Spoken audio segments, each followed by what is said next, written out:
আমার হুজুর বললেন যে একটা বড় আলেম বিয়ে করেছেন, বিশাল বড় আলেম, এবং উনি একজন প্রফেসর, উনি 2 লাইনেই শিক্ষিত।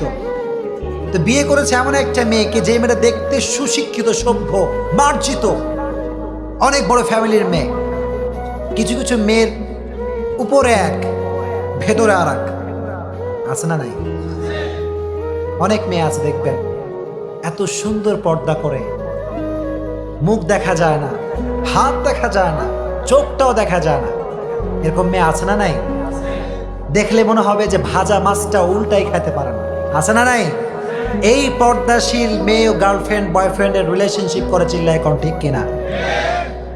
এখন তো এটা ট্রেন্ড হয়ে গিয়েছে, কে বোরখাওয়ালি কে বোরখাওয়ালি নয়, এটা দিয়ে কখনো মানুষ এখন বাছাই করা যায় না, চিল্লায় এখন ঠিক কিনা?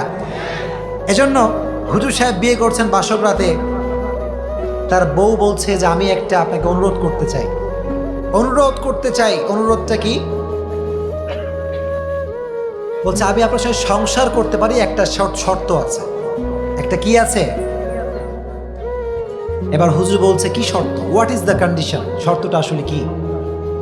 বলল হুজুর আমি আপনাকে বিয়ে করছি ঠিক আছে, এটা মূলত আব্বা আম্মার কারণে করেছি, কিন্তু মূলত আমার দাড়িওয়ালা ছেলে পছন্দ হয়, নাউজুবিল্লাহ বলেন।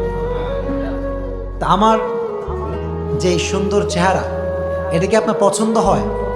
হুজুর বলল অবশ্যই, তুমি তো খুব সুন্দরী, অসাধারণ তুমি দেখতে, মেঘ কালো কেশ, কাজল কালো চুল, তাকালে প্রাণটা জুড়িয়ে যায়, হাসিতে যেন মুখটা ঝরে, এত সুন্দরী তুমি, রূপবতী তুমি, তোমাকে তো আমার ভালো লাগে, এই জন্য বিয়ে করেছি। বলো যদি সত্যিই তাই হয় তাহলে একটা আই হ্যাভ অন রিকোয়েস্ট, একটা অনুরোধ আছে। What is the request? অনুরোধটা কি? বলো হুজুর আমার সঙ্গে সংসার করতে চাইলে দাড়িটা রাখা যাবে না, নাউজুবিল্লাহ পড়া। হুজুররা কি বোকানা চালাক?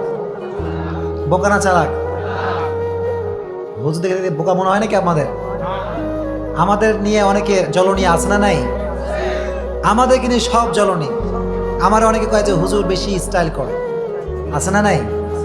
হুজুর সেই হবে সবচেয়ে বেশি স্মার্ট, চিল্লা এখন ঠিক কিনা? আমার নবী কি খ্যাত ছিলেন? কথা করে খ্যাত ছিলেন নাকি আমার নবী? আমার নবী ছিলেন গোটা বিশ্বের সবচেয়ে স্মার্ট পুরুষ, চিল্লা এখন ঠিক কিনা? হুজুর বললেন ওকে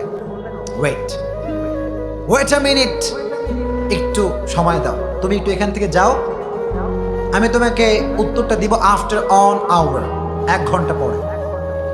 বউ ভাবছে আয় হ্যাঁ কাজ হয়ে গেছে। কি হয়ে গেছে? কাজ হয়ে গেছে। আমার স্বামী মনে হয় পটে গিয়েছে, দাড়ি মনে হয় আছে কেটে ফেলবে। তো হুজুর সাহেব বাসর রাতে বসে আছে, বাসর রাতে ওয়াইফকে বলছে তুমি আরেক রুমে যাও, আমি এখানে বসে আছি।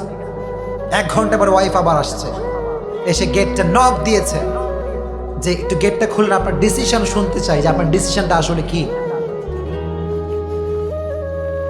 আমার কথা বোঝা যায়? যায় নাকি বুঝতে অসুবিধা হচ্ছে আপনাদের?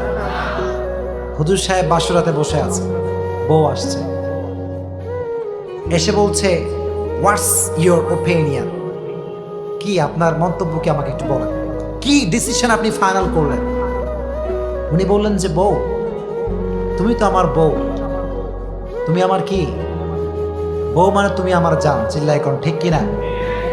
কিন্তু আমি অনেক চিন্তা করে দেখলাম যে আসলে আব্বা আম্মার পরে তুমি আমার পৃথিবীর সবচেয়ে আপন, ঠিক কিনা?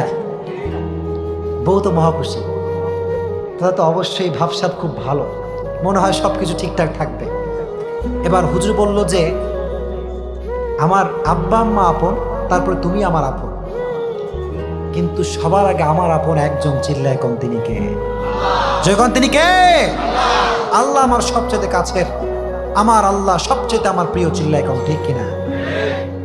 আমি আয়াত পড়েছি, আমার বউ একটা আয়াত পড়েছি, ওমা আতাকুমুর রাসূলু ফাখুযুহু ওমা নাহাকুম আনহু ফান্তাহু। আল্লাহর হাবিব বলেছেন যে তুমি যদি আমাকে বাদ দিয়ে পৃথিবীর সব জায়গায় সুখ খোঁজো, তুমি মনে করবা এটা সুখ, কিন্তু এটা প্রকৃত পক্ষের সুখ হতে পারে না, চিল্লায় কোন ঠিক কিনা? Whatever he brings to it, without any question, we have to take the sunnah of Prophet Muhammad sallallahu alaihi wasallam. আমার নবীর যে সুন্নাহ, এটা যখন মানবো যেটা আল্লাহ নবীর সুন্নাহ, কোন নেতা কি কইলো, কোন নাস্তিক কি বললো, এটা দেখার আমার সময় নাই, চিল্লায় কোন ঠিক কিনা? হুজুর বললেন এবার আমার ডিসিশন শোন। আমার ডিসিশন হচ্ছে আমার আপন একজন, তিনি কে? যখন তিনি কে? আমার আল্লাহ এবং আমার নবীকে বাদ দিয়ে কোনো মাখলুক, কোনো সৃষ্টিজীবের জন্য আমি আমার নবীর সুন্নাহকে কাটতে পারি না, চিল্লায় কোন ঠিক কিনা?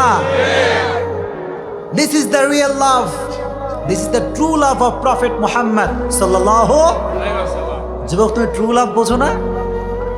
বিশ্বনবী যে ভালোবাসতে পারবে, ট্রু লাভ করতে পারবে, তার জন্য জান্নাতের ঘোষণা দিবে একজন, চিল্লায় কোন তিনি কে? এজন্য যখন বলা হবে মান নাবিয়ুকা, তোমার নবীকে, সে বলবে নবীকে আমি চিনি না, কারণ নবীর সুন্নতে দাঁড়িয়ে আমার আছে, অনেকের নাই। আমি সবাইকে ভালোবাসি, আই লাভ ইউ অল, সবাইকে ভালোবাসি, I respect you, really I respect you, সবাইকে আমি সবার জায়গা থেকে সম্মান করি। আজ আমি এখানে মেহমান, সত্যি একটা ছোট্ট মেহমান আমি, আমার বয়স খুব কম, আমার চাইতে বড় বড় আলেম এখানে কথা বলবেন। সো এখানে কথা বলার যোগ্যতা আসলে যে কোয়ালিফিকেশন দরকার, এটার একটা কোনো আমার ভিতরে নাই।